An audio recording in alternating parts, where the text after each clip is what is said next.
I'm the co-founder and CEO of IdeaString. Hopefully, how many of you have been able to get on the IdeaString platform and share ideas?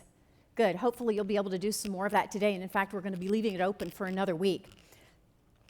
So, IdeaString is really designed to bring people together, share ideas for all kinds of processes. And we've really focused in, and because we're about a year and a half old, we're still early days yet, on large enterprises. And when you're trying to drive innovation inside a large enterprise, just curious, I want to take a quick survey. How many of you work for a large company, a Fortune 500? Okay, almost half. That's great. So you know what I'm talking about. When you come together, even in a small business, sometimes you're working virtually and you're trying to connect. It's sometimes hard to communicate about new things, right? And so what we've learned to do over the past year and a half is bring people together in a very focused way so that they get results around primarily business process optimization, new product development, and more, which I'll share in just a second. So what I want to do is share some lessons that we've been learning over the past year and a half, which we thought would be helpful. One thing that what we've learned a lot about is that innovation is really evolving. And why? Because we've got big trends driving the enterprise. And social tools are really starting to change the way people are thinking about driving innovation. Many of you may not have used Facebook 5 or 6 years ago. How many of you have a Facebook account today? Okay, oh my God, almost everybody. So you're used to sharing your ideas, and we're starting to see that being a huge, big issue, and I'll share more in a second. So if you want to create innovation in your business, whether it's small or large, you can't really do it well when it's one-off projects. When we first started working with big companies like GE, Coca-Cola Enterprises, and more, what we learned from them is they wanted to start with innovating on a small project. And so we would come in and they would use our tool and start with that. But guess what it turns out? That you can work on projects, or you can try and if you look at Harvard Business Review this month, many of you might have seen it, about working on disruptive innovation like DARPA, because they run single one-off projects that have resulted in some tremendous innovation. But what it turns out is really you've got to create a culture of continuous innovation. And in order to do that, you've got to really create different kinds of focus goals in order for your team to really rally around. So for instance, I think many of you have had a suggestion box. The suggestion box doesn't work. It frustrates everyone. Laughing is a form of recognition, so you know what I'm talking about. I can't tell you how many senior executives I've talked to said, you know, I sent out an email once and I got 500 emails. And it's inevitable that somebody gets disappointed, right? I had a great idea. But all of a sudden, when you have a group of people coming together, and they're not only sharing each other's ideas, but they start building on each other's ideas, and they start rating each other's ideas, guess what? A lot of really good ideas just naturally sort of bubble to the top. And there's study after study that this works. It really works. And it turns out that you can do that in a very focused way to get tremendous results. And you know what's fascinating to us is that for all the time and money, now what I'm seeing on this is not what I'm seeing on this. Oh, I'm on a different slide. So for all the time and money, and I just have new glasses, so now I can see what I'm looking at. So for all the time and money spent on innovation, there's actually been very little innovation, ironically, in driving innovation. So what we're seeing is that there are some major trends. And so we just talked about Facebook. So you've got employees now who really want to share. They're used to sharing their ideas online, on Twitter, Tumblr, what have you. Google+, I don't know. Is anyone using Google+? Anybody? Okay, not very many. So, but social tools now are really part of everyday life, right? And so leaders are, and you've got this interesting combination where leaders are trying to find not only new innovative ideas, but they want to know who's driving those innovative ideas. You remember Tom Fanning in his introduction to, when he was talking about driving innovation, that he's looking for that 10%. We actually have a different study. When you really look at your most innovative people inside large organizations, it turns out that it's about 1 to 1.5% of people who are highly innovative. It's in their DNA and they can't help it. When I told GE that they tend to optimize those people out of the business, everyone laughed. They knew that person who was really innovative. They're no longer at the company sometimes.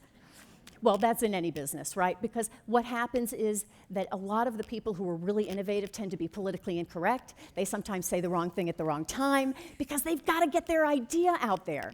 But guess what? There's a lot more people, it turns out, that are actually highly introverted, that are incredibly innovative, and they're very creative, and for whatever reason, they got shut down somewhere in the process. But you need those people. Inside your organization, whether it's small, medium, or large, your really, truly innovative people are one of your most valuable, underutilized assets. You really have to sit there and look at it as lost opportunity. So how do you find them? What can you do? If you're a leader, you know that there are great ideas locked inside the mind of your people. It's just how do you get them out? And how do you find those best people? And so that's part of what we do. And what's interesting is your introverts, they may not speak in a meeting, but boy, you get them into an online opportunity, and many of them really come alive because all of a sudden you're giving them an opportunity to share ideas in a way that they're not necessarily going to be judged. And in fact, on IdeaString, one of the things that we figured out really early in working with some psychologists and some innovation professionals is that it turns out that the studies show that leaders will get much more accurate information. In fact, the military's done a lot of work with this, that if their direct reports during a campaign can anonymously say what's going on, they get a 90 to 95% accuracy versus being on the record, which can get into the 60 and 70% range. Well, it turns out that large organizations aren't much different. And so what's really important is being able to have an opportunity where people can contribute, but do it anonymously, so that their past is not being hindered, their past brand perhaps, right? Oh, that person never has a great idea.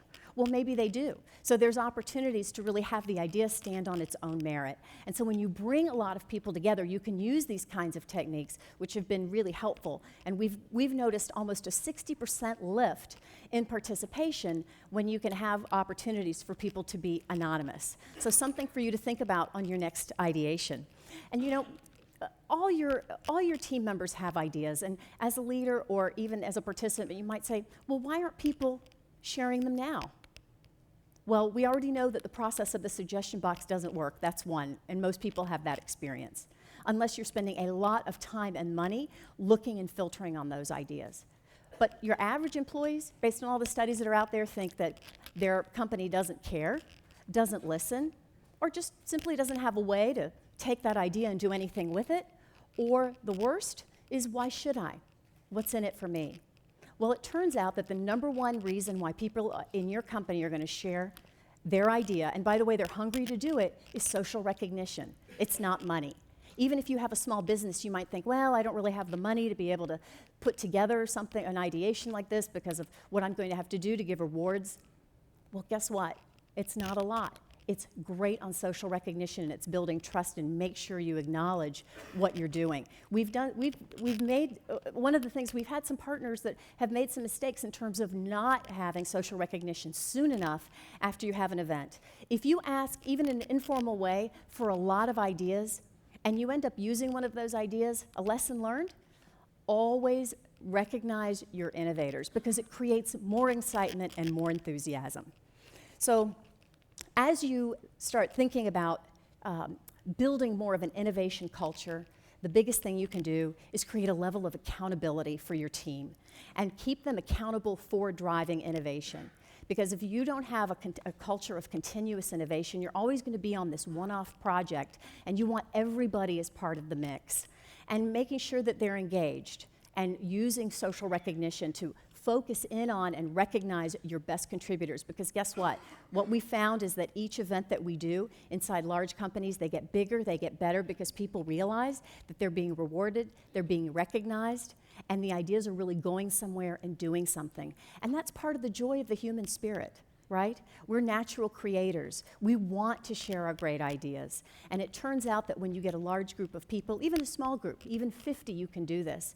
People will use each other as stimuli, and they'll drive, they have a larger tendency to drive breakthrough thinking. So the biggest thing that we're working on moving forward is we're creating innovator communities inside our client companies. What does that mean? Well, it turns out that if you can find 1.5% to 2% of your most innovative employees, you can actually create an innovator community that can be almost a virtual consulting firm for your business. Imagine your executive team, even if it's a small company of 50 people, imagine being able to pull 3 or 4 of your best innovators. They're innovators at a DNA level, and even mix it up with your outside vendors or business partners and be able to leverage them on a virtual basis, even if it's just 15 minutes a day. We've had tremendous results in terms of driving innovation, pulling millions and millions of costs out in 3 days, 15 minutes a day, with participants sharing 4 to 6 ideas a day. So this isn't rocket science. It's really easy to do, and it's just sitting there waiting for you. So I hope that as you go through these the next day and you start marinating and thinking about all these great innovative ideas, that you'll be able to think about how can you harness the people right under your nose, right in your organization, right in your network, and put them to work for your business. Thanks.